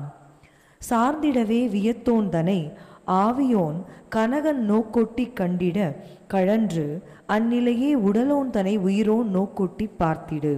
உடலோன் தனை உயிரோன் நோக்கொட்டி பார்த்திட்டான். உடல் யாருது? ஆலங்காயின்னு ஒரு கிராமத்தில் பிறந்த ஒரு சிவசங்கரன் உடல். உயிரோன் யார்? என் ஆத்மாவுக்கு சொந்தம் யார்? ராகவேந்திரர். அதனால் ராகவேந்தரும் நானும் இறந்து கிடக்கிற என் உடம்பை நாங்கள் தரிசனம் பண்ணுறோம். உடலோன் தன்னை உயிரோன் நோக்கொட்டி பார்த்திட்டான் அப்படின்னாக்கா ராகவேந்திர சாமி உயிர் ஆத்மா, உடல் சிவசங்கரன். இந்த தரிசனம் கிடைக்குது. பார்த்திடவே பலன் தாழ்வல்ல. பாலகன் இன்னவனுக்கு ஞானக்கூர் தெளிவதாய் அமையுற அம்பிகை அருளதால் அனைத்தும் கூடிட இகபர சிவமொடு சிதாகாசமுட்டி செழுமையுருவான். அதனால் இந்த கர்மாத் கழிஞ்ச உடனே ராகவேந்தருடைய தரிசனம், இந்த டெத் எக்ஸ்பீரியன்ஸ் எல்லாம் கிடைக்கிது இல்லையா? அதுக்கப்புறம் இவர் பெரிய அளவுக்கு இந்த உலகத்திலையும் வசதியாக இருப்பார், மேல் உலகத்துக்குள்ள வசதி. இகபர சுகமோடு சிதாகாசம் ஒட்டினா இவருக்கு ஆகாசத்தோட தொடர்பு கிடைக்கும். செழுமை உருவான். It will be very peaceful and பரஸ்பரஸ் அப்படின்னு அர்த்தம். உற்றிடவே அந்நிலையோடு லாபமதில் சதுரகோள் ஒட்டி சங்கையர ஆகிட சுர அசுர ஆசானோர் கூட்டொட்டி அந்நிலையால் சரப்பயிற்சியோடு நாசிமுனை சுவாசமதில் மேன்மையுருவான். இவருடைய பூர்வ புண்ணிய ஸ்தானத்தில் 4 கிரகம் இருக்குது, சூரியன், சந்திரன், செவ்வாய், புதன். இவருடைய ஜீவன ஸ்தானத்தில் 2 குருவும் போட்டி போட்டுன்னு உட்காந்துருக்காங்க, குருவும் சுக்கிரனும். அதனால் இவர் பெரிய விஷயங்களை அச்சீவ் பண்ணுறதுக்காக வந்திருக்காரு. அதனால் இவருக்கு சரப்பயிற்சியோடு என்ன தியானம், நாசிமுனை சுவாசம் அப்படின்னா என்ன? இந்த முனையிலேயே நீங்கள்லாம் இப்படி இழுக்கிறீங்க இல்லையா? நாங்கள் இந்த இடத்துலேருந்து அந்த அக்னி சுவாசம் பேர் எடுத்து இந்த இடத்துல ஊசி கோக்கிற மாதிரி கோத்து இந்த இடத்தோட முடிஞ்சு போகுது எங்கள் சுவாசம். அதனால் குரு சுக்கரன் 2 சேர்ந்ததுனால இவருக்கு இந்த கிஃப்ட், அது நாசிமுனை சுவாசம் 2 சேர்ந்ததுனால இவருக்கு அது கிடைச்சது. மேன்மையுறவே மேதினியில் நடமுறும் நாகமொட்டி படிப்படியதாய் ஞான நிலை கூடுற குறித்து கந்தன் பொசி பொட்டி ஞானக்கூர் தெளிவதாய் தெளிந்திடுவான். ராகுதசையில் கிராஜுவலாக இவருக்கு அந்த ஞானம் கிடைச்சி செவ்வாய் புக்தி வர்றபோது இவர் முழுமை அடைஞ்சிடுவார். ராகுதசை செவ்வாய் புக்தியில் இவர் முழுமையான ஞானத்தை அடைஞ்சிடுவார் அப்படின்னு. தெளிந்திடவே வருகையுறும் பார்ப்பனன் நடையொட்டி. அதுக்கடுத்து என்ன தசை வரும்? குரு தசை வரும். வருகையுறும் பார்ப்பனன்னா குரு ஜூபிட்டர். அந்த நடையில் பார்ப்பனன் குரு தசை வர்ற போது பார்ப்பனன் சேர்க்கையோடு அந்த குருவே இவர் உடம்புக்குள்ளே வந்துடுவார். ஜூபிட்டர்ன்றாங்க இல்லையா, பரஸ்பதி, அவர் இவர்கிட்ட வந்துடுவார். பல்நிலை க்ஷேத்ராடனமூட்டி சென்றுற புண்ணிய நிலைதனை நிகழ்த்திடுவான். குரு இவர் உடம்புக்குள்ளே வர்றதுனால இவர் எத்தனையோ கோயில்களுக்கு போய் அந்த கோயிலெல்லாம் புண்ணியமான அற்புதங்களை நடத்துவார். நிகழ்த்திடவே நிகண்டுபடி இன்னவன் ஞானக்கூர் மேன்மேலாய் மேன்மையுறவே ஏக வெள்ளி பாகையொட்டி அழகோடு அறிவித்திடும் சிராப்பள்ளியொட்டி குன்றுசார் குறித்திடும் உச்சிநிலை கணநாதன் தனை திருச்சிராப்பள்ளி உச்சி பிள்ளையார்கிட்ட போயிட்டு அந்த சாமியை கும்பிடணும். அதுக்கப்புறம் சின்னதாக ஒரு வெள்ளெருக்கம் பிள்ளையாரை வச்சுட்டு பூஜை பண்ணின்னு வந்தால் போகிறோம், இனிமேல் எந்த தடையும் கிடையாது அப்படின்னு நல்லா வந்துச்சு.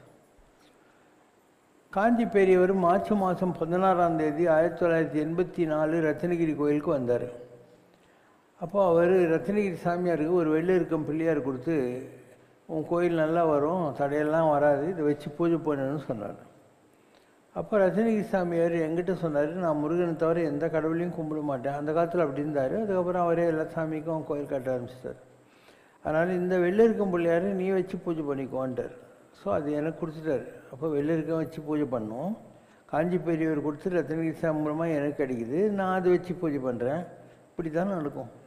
எதையுமே தேட தேவையில்லை. நீ கரெக்டாக இரு, கடவுளை நம்பின்னு இரு, உனக்கு எல்லாமே தானாக தேடி வந்துடும். இதெல்லாம் அனுபவங்கள். சும்மா ஒன்றும் ஞானியெல்லாம் சும்மா ஆக முடியாது. ஒரு பட்டு அறிவுன்னு பேர். பட்டு அறிவது வாழ்க்கையில் எது நல்லது எது கெட்டதுன்னு. புக்கு படிச்செல்லாம் ஞானி ஆக முடியாது. நம்ம வாழ்க்கையில் நாம் நல்லது கெட்டதெல்லாம் பார்க்கணும். இப்படி போனால் அப்படி போகும், அப்படி போனால் இப்படி போகணுவாங்க, பெர்முட்டேஷன் காம்பினேஷன் வாங்க.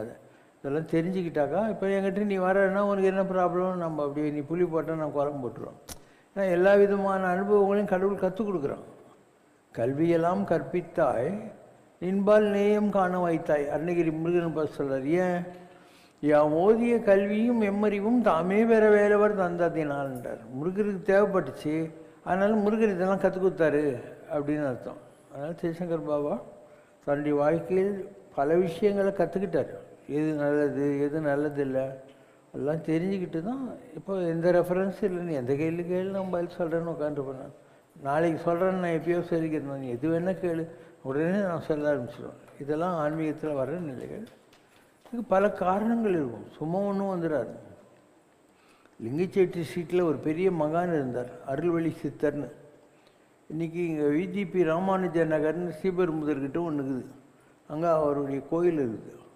இப்போ அந்த சாமி இருக்கார் இல்லையா, அந்த லிங்கச்சேட்டி ஸ்ட்ரீட்டில் இருந்த எனக்கு வைக்கிற பேர் தான், அவங்க என்ன பேராக சொல்கிறாங்க, அருள்வழி சித்தர்னு பேர்.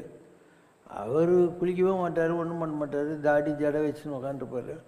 அண்டு பக்கத்தில் அந்த அழுக்கு பேப்பர்லாம் மூட்டை கட்டி உட்காந்துருப்பார். நீ அவர்கிட்ட போனோன்னா பக்கத்தில் இருக்கிற நாயர் டீ கடையில் ஒரு 5 டீ 5 எம்டி கிளாஸு தண்ணி எடுத்துன்னு போகணும், அவர்கிட்ட வைக்கணும். அவர் எத்தனை பேர் உட்காந்துக்கிறாங்கன்னு பார்த்து நடுரோடு. ஸோ எல்லாம் அந்த ஊற்றி எல்லாருக்கும் கொஞ்சம் கொஞ்சம் டீ கொடுப்பார், தண்ணி கொஞ்சம் இப்படி ஊற்றிட்டு அவர் கொஞ்சம் குடிப்பார். அதான உடனே ஒரு பீடி கொடுப்பார், நீ வேணான்னா கொடுக்க மாட்டார். அதுக்கப்புறம் ஆகாசத்தை பார்த்து கும்பிட்டுட்டு நீ கிளம்பி போகிற போது அவருக்கு கோணி போய் கீழே 8 நாள் 4 நாள்லாம் இருக்கும், எடுத்து ஜோபியில் போடுவார். அதெல்லாம் கொடுப்பார், ஜனங்களுக்கு கொடுப்பார். இப்படி தான் உட்காந்துப்பார். அவர் ஆத்மாவுக்கு வைக்கிற பேர் என்ன, மேக நீர். இந்த பூமியில் இருக்கிற தண்ணி தான் ஆவியாகி மேலே போய் மேகமாகுது. அந்த மேகம்தான் மழையாக வருது. அந்த மாதிரி குப்புசாமி இறந்து போயிடுறாரு. அவர் மேலே போயிட்டு திருப்பியும் முன்சாமியாவோ ராவுத்தராவோ ஜானாவோ வர்றார் உலகத்தில். அதனால் ஆத்மாவுக்கு அவர் வச்ச பேர் என்ன, மேக நீர். அவர் இங்கே தான் உட்காந்துருப்பார். ரோட்டில் ஸ்கூட்டரில் காரில் யார் போனாலையும் அவங்க யாருன்னு அவர் சொல்லிக்கினே இருப்பார். அவனுக்கு தெரியாது, அந்த ஸ்கூட்டருக்காரனுக்கு நம்மளை தான் சொல்கிறாருன்னே தெரியாது. அதில் ஸ்கூட்டரில் போகிறவங்க யாருன்னு சொல்லுவார். அவர் டிஎம்ஜே 32 42 பச்சை கலர் ஸ்கூட்டரு அப்படின்னு சொல்லி அவன் யாருன்றது சொல்லுவார். இப்படி தான் அவருடைய வழிமுறைகள் இருந்து மேக நீருங்கிற வார்த்தையை ஆத்மாவுக்கு அவர் பயன்படுத்துவார். அப்போ நான் கிருஷ்ணவேணி அம்மான்னு ஒரு அம்மா இருந்தாங்க. அவங்க ஒரு பிறவியில் சபரியாக இருந்தாங்க, ஒரு பிறவியில் சாரதா தேவியாக இருந்தாங்க. அந்த மாதிரி பெரிய நிலை அவங்கள்ட்ட. அந்த அம்மாவை நான் கூட்டின்னு போனேன். என்னை பார்க்கறதுக்கு வந்தபோது காளிகாம்பாள் கோயிலுக்கு போயிட்டு வெலிங்கச்சேட்டி ஸ்ட்ரீட்டில் தானே இருந்தார். அந்த அம்மா அவர்கிட்ட கூட்டின்னு போனேன். அப்போ அவர் அந்த அம்மா யார் அப்படிங்கிறத சொல்கிறார். அந்த அம்மாவுடைய ஆத்மா என்ன அப்படிங்கிறத சொல்கிறார். இது மாதிரி முதல்ல என்னை அவர் பார்த்தபோது சொன்ன வார்த்தை என்ன, அந்த காலத்து நடராஜன்னமாக நீர. அந்த காலத்தில் யார் நடராஜன் சொல்லி நீங்கள் கும்பிட்றீங்களோ சிதம்பரத்தில், அவர் இவர் தான். அந்த காலத்து நடராஜன்ன மேக நீர், விபூதி போட்ட, என்னது நாமம் போட்ட, சிலுவை போட்ட, இந்த மாதிரி எல்லா மதத்துக்குள்ள சின்னங்கள்லாம் சொல்லி எல்லா மதமும் பூந்து பார்த்து அப்பா கையை பிடிச்சி ஸ்கூலுக்கு கூட்டின்னு போகிற போது கொஞ்சம் ஏமாந்து போய் பிறப்பு எடுத்தவங்க நீர். இவர் போன பிறவிலேயே மோட்சத்துக்கு போக வேண்டிய ஆள் சிவபெருமான் இவரை கை பிடிச்சி கூட்டின்னு போகிற போது கொஞ்சம் ஏமாந்து உலகத்தில் பிறந்துட்டார் அப்படின்னு அர்த்தம். இல்லை, ஒரு வைகுண்ட ஏகாதசிக்கு நான் அவர்கிட்ட போகிறேன். அப்போ அவர் உட்காந்துக்கிற இடத்துக்கு பக்கத்தில் ஒரு இடம், யாருமே அந்த கடல்லாம் வந்து எப்பயும் பூட்டி தான் இருக்கும், யாரும் அடைக்க வரமாட்டாங்க. அந்த இடம் மேபி அவருடைய முற்பிறவியினுடைய சமாதியாக இருக்கலாம். இல்லைன்னா அந்த இடத்துல ஏன் அவர் உட்கார்றாரு, அங்கே போய் நில்லு அப்படின்னாரு.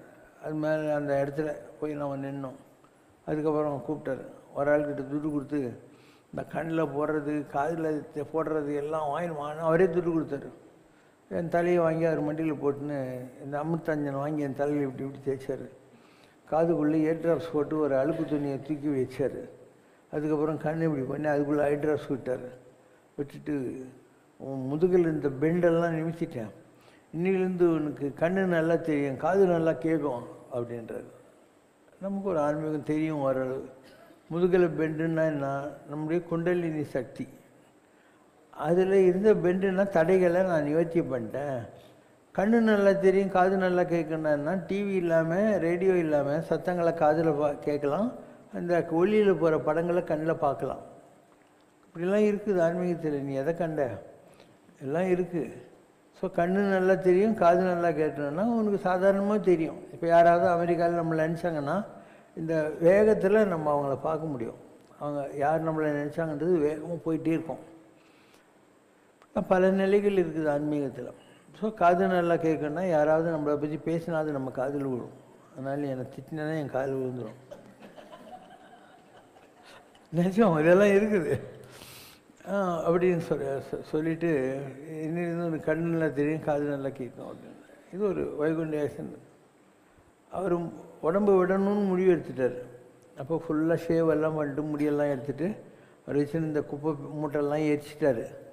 இந்த பக்கம் உட்காந்து மேற்கு பார்த்து இருந்தாலும் திருப்பி இந்த பக்கம் எதிர் திண்ணில் உட்காந்து கிழக்கு பார்க்க ஆரம்பித்தார். இப்போ நான் எங்கேயோ போயிட்டு குருவாயூர் போயிட்டு வந்து இந்த சாமி அப்படின்னு அவர் குருவாயூர் பிரசாதம் கொடுக்குறேன். அது வாங்கி என் கையில் திரும்பியும் கொடுத்துட்டு, திருப்பி இந்த உலகத்தில் வந்து மாட்டிக்கிற வேலையெல்லாம் வைக்காத, வந்த வேலை ஆச்சுன்னா கடை கட்டு போயினேரு அப்படின்னாரு. அதுக்கப்புறம் இறந்துட்டார். அந்த நேரம் பார்த்து இந்திரா காந்தி இறந்துட்டா. அதனால் இங்கே திருவள்ளுவர் ஸ்ட்ரீட்டு தேனாம்பேட்டில் அவர் அடக்கம் பண்ணுறதுக்கு இடம் கொடுத்துருந்தார் ஒரு பக்தர். ஜனங்கள்லாம் இருக்கிற இடத்துல எப்படி அடக்கம் பண்ணலான்னு ஊருக்காரங்கெல்லாம் சண்டைக்கு வந்துட்டாங்க. அதுக்கப்புறம் ஐஜி பரமகுரு விஜிபி போய் பார்த்து அவர் எனக்கு ஸ்ரீபெரும்புதூர் ஒரு இடங்குது, அந்த இடத்த விற்றவன் இந்த இடத்துல கோயிலுக்கு நான் ஃப்ரீயாக தரேன்னு சொல்லி கொடுத்துருக்கான், அதனால் உங்களுக்கு சூட் ஆகுமான்னு அங்கே தான் இன்றைக்கி அவரே இருக்கிறார். எவ்வளோ மகான்கள் உலகத்தில் இருக்கிறாங்க. நீ கரெக்டாக இருந்தியானா உனக்கு முன்பிரிவுகளில் யாராவது தொடர்பில் இருப்பாங்கள்ல. இந்த உலகத்தில் நீ எல்லாரையும் பார்க்க மாட்டேன். எனக்கு உனக்கு சம்மந்தம் இருக்கிறதுனால தான் நீ என்கிட்ட வர. சம்மந்தம் இல்லாமல் யாரையும் சந்திக்கிறதே இல்லை. நாட்டில் என்ன சாமியாக இருக்கா பஞ்சம்? நீ ஏன் சனிக்கிழமை இவ்வளோ தூரம் என்னை வந்து பார்க்கறதுக்கு 3 மணி நேரம் டிராஃபிக்கில் அது வந்து இல்லையா? அதனால் எல்லாம் கனெக்ஷன் தான். இந்த உலகத்தில் எல்லாமே ஓல்டு, விட்ட குறை தொட்ட குறை அந்த கனெக்ஷன். அதனுடைய போக்கில் விட்டு வாழ்க்கையை ஒரு கட்டையை தூக்கி தண்ணியில் போடுற அந்த தண்ணியோட போக்கில் கட்டை போயின்னே இருக்கும். அந்த மாதிரி இந்த உலகத்தில் இது கட்டை, உங்கள் உடம்பும் கட்டை தான். இந்த பவசாகரத்தில் இந்த வாழ்க்கை என்ற இதில் அதனுடைய போக்கில் அது போயின்னே இருக்கட்டும். நீ வந்து ஆராய்ச்சியே பண்ண வேண்டியதில்லை. எது நடந்ததோ அது நன்றாகவே நடந்தது, எது நடந்து கொண்டிருக்கிறதோ அது நன்றாகவே நடந்து கொண்டிருக்கிறது, இனி இது நடக்குமோ அது நன்றாகவே நடக்கும். அதனால் என் செயல் ஆவது ஒன்றும் இல்லை. யாரையும் எதுவுமே பண்ணிட முடியாது உலகத்தில். வாழ்க்கைங்கிறது நம்ம பார்க்குற ரிலேஷன்ஷிப்ஸு, ஃப்ரெண்ட்ஷிப்பு, விரோதம் எல்லாம் கூட விட்டுக்குறை தொட்டுக்குறை. விட்டுக்குற தொட்டுக்குறலாம் யாரையும் சந்திக்கிறது இல்லை. ஒருத்தரை பார்த்த உடனே நமக்கு பிடிக்குது. இன்னும் நிறைய பேர் நமக்கு அவங்களுக்கு சம்மந்தமே இருக்காது, பார்த்த உடனே பிடிக்காது நம்மளுக்கு இல்லையா? காரணம் இருக்கும். அதுக்கு 2 காரணம் இருக்கும். ஒன்று, முற்பிறவியில் அவங்க நமக்கு வெறுப்பை கொடுத்துருந்தா நமக்கு அவங்ககிட்ட வெறுப்பு தான் வரும். அவங்க நம்மளை லைக் பண்ணி தான் இந்த பிறவியில் நமக்கு லைக்காது. இது ஒரு காரணம். இந்த பிறவியில் அவங்க நினைப்பு, ஒரு ராஜா இருந்தான், அவன் டெய்லி நகர்வலம் போவான், ஜனங்கள்லாம் அவனை பார்ப்பாங்க, 2 பக்கம் ரோட்டில் நின்று அவன் கையாட்டின்னு போய் நிற்பான். ஒரு நாள் ஒரு ஆள் விறகு மண்டி வச்சுருந்தான். அவனை பார்த்த உடனே இவனுக்கு அவனை அடிக்கணும் போல இருந்துச்சு. அரண்மனைக்கு போயிட்டு, மந்திரி, அவன் சாதாரண விறகு மண்டி, அவனை போய் அடிக்கணும் எனக்கே தோணுது, நான் இந்த நாட்டுக்கே ராஜான்னு. இப்போ அவர் சொல்கிறார், அவன் 3 நாள் அந்த பக்கம் போகாது சார் அப்படின்ட்டு. 3ஆவது நாள் போனாரான். அதே ஆள் கூட்டத்தில் நின்று கையெழுத்து கும்பிட்றான். இவன் இப்படின்னு கையாட்டி போட்டான். அப்போ போய் கேட்டானா, என்ன தான் நடந்தது 3 நாள்னு? வேறு ஒன்றும் இல்லை, அவன் விறகு மண்டி வச்சுக்கிறான். அவங்ககிட்ட 2 லாரிகளோடு சந்தன கட்டை இருந்துச்சு.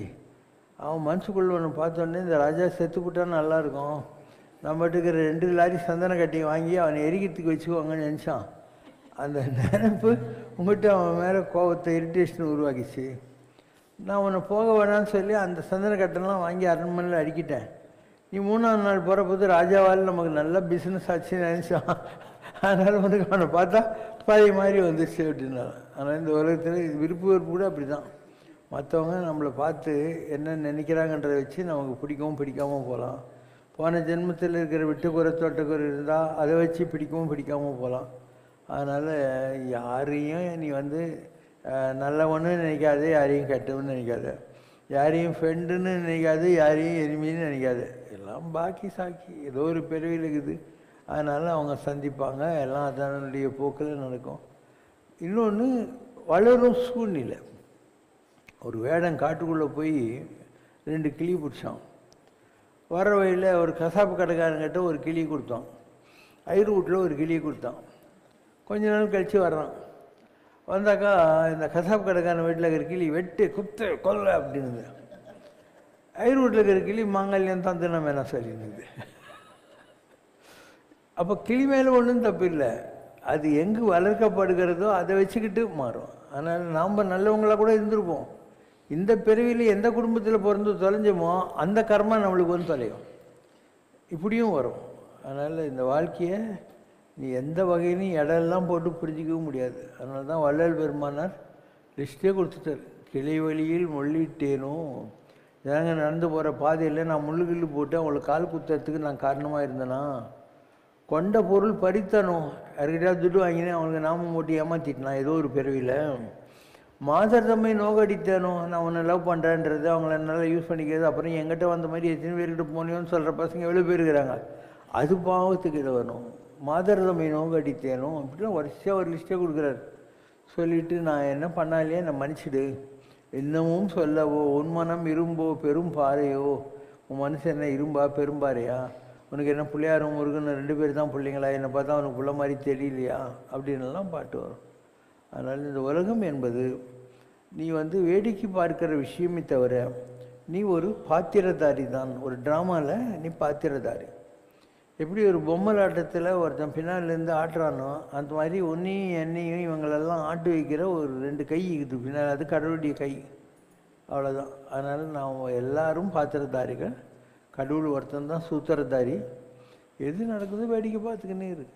கடவுளை கேள்வி கேட்காத, சந்தோஷப்படாத, துக்கப்படாத, வெறுக்காத, கோவப்படாத, ஏழையாக பணக்காரனும் பார்க்காத, அதோடைய போக்கில் விட்டுரு. எல்லாமே நல்லது தான் நடக்கும். ஓகேவா? பாடுங்க. நாத தத்துவமே நடராஜ நர்தனமே, ஓது சத்தியமே ஒளியோங்கு நித்தியமே, வேத வித்தகமே சிவபோத சித்திரமே, ஆதி அற்புதமே ஆதி அற்புதமே, அருள் ஞானம் கிட்டிடுமோ அருள் ஞானம் கிட்டிடுமோ அருள் ஞானம் கிட்டிடுமோ, சோகமற்றவனே சிவஜோதி உற்றவனே உற்றவனே, சோகமற்றவனே சிவஜோதி உற்றவனே, யாகனற்றவனே கலையாவும் கற்றவனே, மோகமற்றவனே தமிழ்தாகமுற்றவனே யோக வித்தகனே யோக வித்தகனே அருள் ஞானம் கிட்டிடுமோ அருள் ஞானம் கிட்டிடுமோ அருள் ஞானம் கிட்டிடுமோ வாலையின் மகனே சுடர்வானவர் மணியே சோலையின் மலரே முழு ஜோதியின் நிலவே காலையின் கதிரே உனை காண வந்தனமே மாலவன் வடிவே மாலவன் வடிவே அருள் ஞானம் கிட்டிடுமோ அருள் ஞானம் கிட்டிடுமோ அருள் ஞானம் கிட்டிடுமோ ஆரணமறியேன் ஒரு ஆகமமறியேன் காரணமறியேன் ஒரு காரியமறியேன் வாரணம் கதற அருள் நேரில் தந்தவனே நாரண வடிவே நாரண வடிவே அருள் ஞானம் கிட்டிடுமோ அருள் ஞானம் கிட்டிடுமோ அருள் ஞானம் கிட்டிடுமோ வான இந்திரனே சிவன் சூடு சந்திரனே மோன சுந்தரனே குருநாத மந்திரனே ஞான பண்டிதனார் அணிமார்பின் சந்தனமே தீனரக்ஷகனே தீனரக்ஷகனே அருள் ஞானம் கிட்டிடுமோ அருள் ஞானம் கிட்டிடுமோ அருள் ஞானம் கிட்டிடுமோ ஷியாம சுந்தரனே ஒரு கோடி தந்திரனே சோம சுந்தரனே அருள் பாத பங்கையனே ராமசுந்தரனே இளந்தேவ சங்கரனே நாம மங்களனே நாம மங்களனே அருள் ஞானம் கிட்டிடுமோ அருள் ஞானம் கிட்டிடுமோ அருள் ஞானம் கிட்டிடுமோ அருள் ஞானம் கிட்டிடுமோ